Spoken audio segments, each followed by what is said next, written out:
आप मुझे बताएं, एक तो अमन मुआहिदा, वो किस किस्म का मुआहिदा है कि जिस पर अमल दरामद ही नहीं हो पा रहा, और फिर मार्को रूबियो का आप स्टेटमेंट देखें जो सामने आया है गजा में भेजी जाने वाली फौज के हवाले से। आप मुझे बताएं कि किन टर्म्स पर पाकिस्तान उसमें शामिल हो सकता है, इसके प्रोज और कॉन्स क्या होंगे?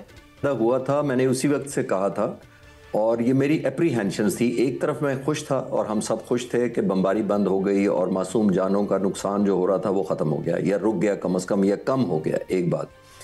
लेकिन technically as a student of strategy या इंटरनेशनल रिलेशंस अगर मैं देखता हूँ तो उस वक्त भी मैंने जो कहा था मैं आज भी वही कहूँगा। उस वक्त जब ये मुआहदा हुआ था कोई 20-22 नुकात का, तो मैंने उस वक्त ये कहा था कि इसमें सारे का सारा दारोमदार इसकी कामयाबी पर या इसके नाकाम होने का वो तो दे दिया है या नेतन्याहू के हाथ में या अमेरिकन प्रेसिडेंट के हाथ में, यानी जज और ज्यूरी वही होंगे। उसमें ये लिखा हुआ है कि ये डिसाइड किया जाएगा अगर कोई वॉलेशन हुई तो फिर इजराइल इंडिपेंडेंट होगा और फ्री होगा लॉन्च करने में स्ट्राइक या पनिशमेंट और जो भी था। एक बात, जो चीज़ें मिसिंग थी उस वक्त वो आज भी मिसिंग है। उसके अंदर टाइमलाइन मिसिंग थी, उसके अंदर के कितने अरसे में ये इम्प्लीमेंट होगा जो आप भी यही कह रही हैं। उसके अंदर सबसे इंपॉर्टेंट बात ये था बायलॉज नहीं थे। बायलॉज का मतलब ये है कि जो यहाँ पे पीस कीपिंग फोर्स आ गई उसकी क्या अथॉरिटी होगी, क्या एम्पावरमेंट होगी, क्या एसओपीज होंगी, क्या लिमिटेशंस होंगी, एक बात। तीसरा मोस्ट इंपॉर्टेंट फैक्टर इसके अंदर ये था कि इसको यूनाइटेड नेशन की पैटर्नेज नहीं हासिल थी। ये अमरीकी सदर का एक प्लान था, जिसका मतलब ये है कि अक़वाम मुत्तहिदा जैसी रही सही रह गई है अक़वाम मुत्तहिदा, लेकिन है तो फिर भी एक वो फोर्स कह लें या एक बॉडी कह लें, चलो डेड बॉडी कह लें या पार्शियली डेड बॉडी कह लें। चौथा मोस्ट इंपॉर्टेंट ये था कि जब इस तरह की फोर्सेस डिप्लॉय की जाती हैं अंडर यूनाइटेड नेशन अम्ब्रेला, तो एक लीगल मॉरल डिप्लोमेटिक उनको एक असेंडेंसी या एक ग्राउंड तैयार होता है, जिसका मतलब होता है एसओपीज होते हैं, कॉम्बैट की इंगेजमेंट के प्रोसीजर्स होते हैं, कहाँ वो शूट टू किल कर सकते हैं, कहाँ वो डिटर कर सकते हैं, फाइनेंशियल कंपनसेशन होती है अगर कोई मारा जाए जो कि पीस कीपर होता है। तो बहुत सारी चीज़ें थी। उस वक्त भी मैंने कहा था कि इसमें टाइमलाइन नहीं है, इसमें मैकेनिज्म नहीं है, इसमें स्टेक होल्डर बाकी लोग नहीं हैं, जज ज्यूरी वही हैं, बायलॉज नहीं है। तो ये सारा करते वक्त आज भी वही की वही है और आप भी उसी तरफ इशारा कर रही हैं कि यहाँ पे ना टाइमलाइन है, ना मैकेनिज्म है, ना लोगों को पता है कहाँ। और सबसे अफसोसनाक बात ये थी जो मैं हिस्ट्री से ज़रूर रेफर करना चाहूँगा कि ये जब एग्रीमेंट हुआ था और ये फ्लोट किया गया था मुसलमान मुल्क को ख़ास तौर पर, सबको ये कहा गया था कि ये लॉन्ग टर्म में 2 स्टेट की तरफ ये सोल्यूशन लेके जाएंगे। ओके, 2 स्टेट की तरफ का मैं हिस्ट्री जरूर बताना चाहूंगा। 93 से 95 तक एक ओस्लो एग्रीमेंट हुआ था, PLO Palestinian liberation organisation headed by Yasser Arafat, America और इजराइल के दरमियान, आज से 32 साल पहले। उसका नाम है ओस्लो एग्रीमेंट। अगर आज भी उठाकर देख लें तो उसमें क्लियर कट लिखा हुआ है कि ये एग्रीमेंट लीड करेगा टू 2 नेशन स्टेट। 32 साल में कोई 2 नेशन स्टेट नहीं बनी। एक बात, आज भी हमने कहा कि ये 2 नेशन लिखा हुआ है, लेकिन बाद में पता लगा कि नहीं लिखा हुआ उसके अंदर। और इजरायली प्राइम मिनिस्टर नेतन्याहू ने अपने मुल्क लैंड करते ही अपनी हिब्रू लैंग्वेज जो उनकी अपनी है उसके अंदर कहा था कि मैंने तो कोई 2 नेशन थ्योरी से एग्री नहीं किया या 2 नेशन स्टेट से कोई मेरा इत्तेफाक नहीं है। जिसका मतलब ये है कि अगर 2 नेशन नहीं है तो आया 75,000 लोगों ने जाने सिर्फ एक सीज फायर के लिए दी थी। तो ये भी एक बिल्कुल जाहिलाना बात है कि इतनी कुर्बानियां दी जाए, इतने लोग जख्मी हुए, बेघर हुए, मलबे का ढेर बन गया, तो ये सब का सब इसलिए था कि सिर्फ सीज फायर की कीमत एक दी इन लोगों ने। तो ये भी ज्यादती है। तो मेरा ख्याल है कि ये आने वाले वक्तों में देखेंगे ये कितना चैलेंजिंग होगा और कितना गाजा पीपल या पैलेस्टीनियन फ्रेंडली होगा। और ओस्लो एग्रीमेंट की जहां बात करें, इट स्टिल स्टैंड स्टिल कि आप इस पर अमल दरामद करेंगे तो फिर ही कोई बात होगी, वरना तो कोई बात हो ही नहीं सकती। इसके अलावा तो कोई रास्ता भी नहीं है। और मार्को रूबियो के स्टेटमेंट के बाद मैं चाहती हूँ शहजाद हुसैन भट्ट साहब बताएं कि पाकिस्तानी मौक़िफ़ क्या है, पाकिस्तान क्या करेगा, क्योंकि उन्होंने ये भी कहा है कि अभी भी कुछ सवालात के जवाबात बाकी हैं। देखिए मुनीज़े मोइन साहिबा, पाकिस्तानी मौक़िफ़ तो बिल्कुल साफ सुथरा वाज़ेह है। मतलब कि इसहाक डार की अगर आप स्टेटमेंट ले लें तो उन्होंने भी वाज़ेह तौर पर कहा है कि पाकिस्तान इस फोर्स में हिस्सा लेने के लिए असूली तौर पर हम तैयार हैं, लेकिन यह मैंडेट और शराइत की वजाहत से मशरूत होगा। बात यह है हमास को गैर मुसल्लह करने से मुतल्लक हम इसके लिए तैयार नहीं। ये फ़लस्तीनी कानून नाफज करने वाले अदारों का काम है कि वो वहाँ पर पीस को, अमन को, इसको नाफज उन्होंने करना है। हमने तो वहां जाकर जो है वो इसके लिए तैयार हम बिल्कुल नहीं है कि हमने जाकर को वहां पर हमास के मतलब हमारा काम ही नहीं है। बात यह है कि अगर आप अमेरिकी सेंट्रल कमांड की, ये मेरा ख्याल है मंगल के रोज़ जो बात हुई है कतर में, उसके गौर से देखें तो इजलास में पाकिस्तान समेत 45 के करीब ममालिक जो है वो उसमें शरीक हुए। अब बात यह है कि अगर आप गौर करें तो 70 से ज़ायद ममालिक को बाज़ाब्ता तौर पर इन्होंने रिक्वेस्ट की कि आप फ़ौज या फंडिंग के लिए, अमरीकी महकमा खारजा ने कहा, लेकिन सिर्फ 19 ममालिक ने गज़ा में मुमकिना तौर पर सामने आने के लिए फ़ौजियों, लॉजिस्टिक या आलात के ज़रिए मदद करने पर आमादगी ज़ाहिर की है, और I am one of them. उस 19 में से मेरा पाकिस्तान भी उसमें एक मुल्क शामिल है।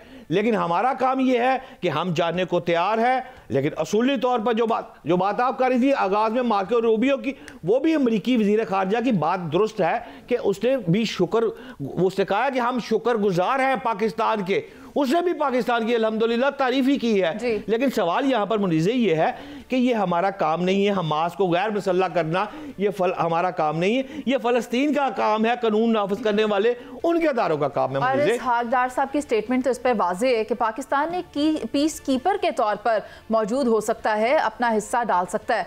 वैसे खालिद चिश्ती साहब, जहाँ हम पाकिस्तान के बतौर पीस कीपर होने की बात कर रहे हैं, तो ये सारी सिचुएशन देखने के बाद, इजराइल फ़लस्तीन जंग हो, थाईलैंड कंबोडिया जंग हो, या दीगर जो जंगें दुनिया में जारी हैं, ये सब देखने के बाद आज़ादी एक नेमत के तौर पर महसूस होती है, रियलाइज़ होता है कि पाकिस्तान एक इंडिपेंडेंट कंट्री है और आज हम यहाँ रह रहे हैं, जिसे हम वैसे ही भुलाए बैठे हैं इस नेमत को। लेकिन वो लोग जो पाक फ़ौज पर तनकीद करते हैं, उन्हें तो शर्म से डूब मरना चाहिए कि उन्हीं के तवस्सुत से हमने मई के महीने में जंग जीती। और आज मैं उस ख़ास इंटीग्रेशन की बात करने जा रही हूँ कि जो तुर्की की जानिब से की गई है। एक तो जदीद वॉरफेयर, जो एरियल वॉरफेयर है, उसका ट्रेंड सेटर पाकिस्तान रहा, पाक भारत जंग में दिखाया कि किस तरह जंग लड़ी जाती है। ज़रा मुझे उस टर्किश इंटीग्रेशन की या नई डेवलपमेंट की बात करनी है आपसे। ज़रा हमें बताएं तो सही कि वो बग़ैर पायलट के जो तैयारा और जो ड्रोन, ख़ास तौर पे वो ड्रोन जो तैयार किया गया है उसका नाम है बेरख्तार किज़िलअल्मा। कहा यह जा रहा है कि 55 घंटे से ज़ायद की उसकी टेस्ट फ्लाइट हो चुकी है और F-16 को भी मार गिराया है। अगर असल में जंग हो जाती है और इसका इस्तेमाल किया जाता है तो इसकी कैपेसिटी, इसकी कैपेबिलिटी किस तरह से देख रहे हैं आप? मुनीज़े, आपने आपके सवाल में पहला जो था सेंटेंस वो गाज़ा के मुतालिक था, तो मैं एक सिर्फ जुमला बोल के फिर इस पर आता हूँ। देखिए, मुझे जो खौफ है, हमारी जो इज़्ज़त बनी है मई के महीने में पाक फ़िज़ाइया की मुसल्लह अफ़वाज की ओवरऑल, देखिए ये हमारे लिए ट्रैप भी हो सकता है, क्योंकि आपके ख़िलाफ़ खुदा ना खास्ता एक फॉल्स फ्लैग ऑपरेशन इजराइल करवा दे वहाँ पे, जो इंडिया माहिर है, ज़ाहिर है उनकी दोस्ती भी बहुत है, हमारी फोर्सेस जाएं और ये हमास समझ के फायर बैक करवाएं और पाकिस्तान फायर बैक कर दे, जिसका मतलब है हमारी एनिमिटी डलवा दे या बीज बो दे हमास के ख़िलाफ़। ज़ाहिर है दुनिया में कहीं भी हमें पसंद नहीं किया जाएगा, ख़ासतौर पर ईरान और सीरिया और कुछ और मुल्क जो बहुत ज़्यादा सेंसिटिव हैं, तो हमारे उनसे नेबरहुड ताल्लुकात ख़राब होंगे। मैं उस लिए भी क्वेश्चन कर रहा था। ये तो पहले सवाल के जवाब में। दूसरा जो आपको मुबारक हो, आपने इतनी ज़बरदस्त टर्किश बोली है, जो आपने बेरख्तार किज़िलअल्मा कहा है, तो वो मैं टर्की में क्योंकि वॉर कोर्स कर चुका हूँ टर्किश लैंग्वेज में, तो मैं आपके व्यूअर्स को पहले ही बताता हूँ किज़िलअल्मा का मतलब क्या होता है। Red Apple. इसका मतलब होता है रेड एप्पल होता है, लेकिन रेड एप्पल में यहाँ पर कुछ और मतलब लिया गया है। यहाँ पर वो कहते हैं उस्मानिया जब सल्तनत थी तो वो प्राइड ऑफ द नेशन या नेशनल जो एम्बिशन होती थी, ये उसको कहा जाता है। अब ये है क्या, देखिए दुनिया में अनमैन्ड एरियल व्हीकल तो आ चुकी हैं बड़े अरसे से। ये तो पाकिस्तान ने लोगों को एक अवेयरनेस क्रिएट की कि इतनी ज़्यादा जो ड्रोन टेक्नोलॉजी अब हो गई है। इससे पहले 2021 में अज़रबैजान ने और आर्मेनिया ने जो जंग लड़ी थी उसमें भी टर्किश ड्रोन इस्तेमाल हुए थे, और उस जंग में सिर्फ 40 दिन वो रही थी और तकरीबन 10,000 किलोमीटर का इलाका जो कब्जा किया हुआ था आर्मेनिया ने अज़रबैजान का, वो इन्होंने खाली करा लिया था ड्रोन की मदद से ही। तो आर्मेनिया में ये ड्रोन्स का बहुत इफेक्टिव रोल हुआ था। और अब हम पाकिस्तान में और पाक फ़िज़ाइया ने जो जितने ड्रोन्स इस्तेमाल किए हैं, तो मैं आपसे ये शेयर कर सकता हूँ कि जो 10 तारीख को हमने टनेज फेंकी थी हिंदुस्तान पर, वो पहले भी कई दफ़ा किया, क्योंकि अब ड्रोन की बात हो रही है तो हम रिफ्रेश कर लें कि हमारा जो टनेज 65 जंग की 17 दिनों की टनेज से ज़्यादा फेंकी थी, उसमें से 50% ड्रोन ने फेंकी है। इसका मतलब है कि आने वाली जंगों का ये एक मॉडल होगा या ये डॉक्ट्रिन होगी कि आपकी डिपेंडेंसी बहुत ज़्यादा होगी। अब ये फर्स्ट टाइम जो एडवांसमेंट हुई है जिसकी तरफ आप इशारा कर रही हैं, ये फाइटर क्लास वो जहाज़ है, बुनियादी तौर पर जिसको कहना चाहिए ना अनमैन्ड कॉम्बैट एयरक्राफ्ट ये बना है पहली दफ़ा। इससे पहले आमतौर पर पंखे वाले जहाज़ प्रोपेलर होते थे, इन्होंने ये जेट जहाज़ बनाया। आप हैरान होंगी कि उसके लिए इतना कॉम्पिटेंट ये जहाज़ है, या अनमैन्ड एरियल, अब तो जहाज़ ही मैं कहूँगा क्योंकि ये प्रॉपर रनवे से टेक ऑफ करता है, ये शिप से भी टेक ऑफ कर सकता है, ये ऑटोनमस एक air to ground air to air तमाम किस्म के मिशन कर सकता है, ऑलमोस्ट 8 टन का वेपन उठाकर ले जाएगा। यानी दैट मीन्स ये सिर्फ इसको ये ना समझे कि किसी दुश्मन के जहाज़ को मारेगा, यानी एज अ बॉम्बर भी यूज़ हो सकता है। एक बात, स्पीड इसकी बहुत ज्यादा है, तकरीबन 700 किलोमीटर से 1000 किलोमीटर तक मैं नॉटिकल माइल कहा जा रहा है। अभी तक तो 0.9 मैंने सुना है, 0.9 का मतलब ये है कि अराउंड 1100 किलोमीटर से ऊपर हो तो सुपरसोनिक है, और शायद वो आगे एडवांसमेंट कर लें, लेकिन रेंज बहुत ज्यादा है इसकी। जो रेडियस बता रहे हैं वो 500 नॉटिकल माइल है, जो तकरीबन 900 किलोमीटर के करीब बनता है, जो ये ट्रेवल करके वापस आ सकता है। सीलिंग इसकी बहुत ज्यादा है, जो आमतौर पर 30-40 हज़ार अनमैन्ड की होती है, इसकी तो 45,000 सीलिंग कह रहे हैं। तो मैं कहना ये चाह रहा हूँ, जो सबसे बड़ी जंप इन्होंने की है, जिसकी तरफ आप इशारा कर रही थी कि इन्होंने मिसाइल फायर किया है और ये अनमैन्ड होके एक मैन्ड जहाज को भी मार सकता है, वो इसका एयरबोर्न अर्ली वार्निंग है। दैट मीन्स जो रेडार है इसका, आईसा रेडार, ये वही है जो J-10C में लगा हुआ है, ये वही है JF-17 थंडर ब्लॉक 3 में लगा हुआ है, जिसकी वजह से ये 200 किलोमीटर तक हमने मिसाइल फायर किया था। वो बुनियादी तौर पर रेडार का कारनामा था। ठीक है खालिद क्योंकि चिश्ती साहब, आपका यही कहना है कि ये बियॉन्ड विजुअल रेंज तक दुश्मन के अहदाफ को निशाना की सलाहियत रखता है, और कहा यह भी जा रहा है कि पाकिस्तान को शामिल करके 38 ममालिक बनते हैं कुल, जिनके साथ तुर्की ये टेक्नोलॉजी शेयर करेगा।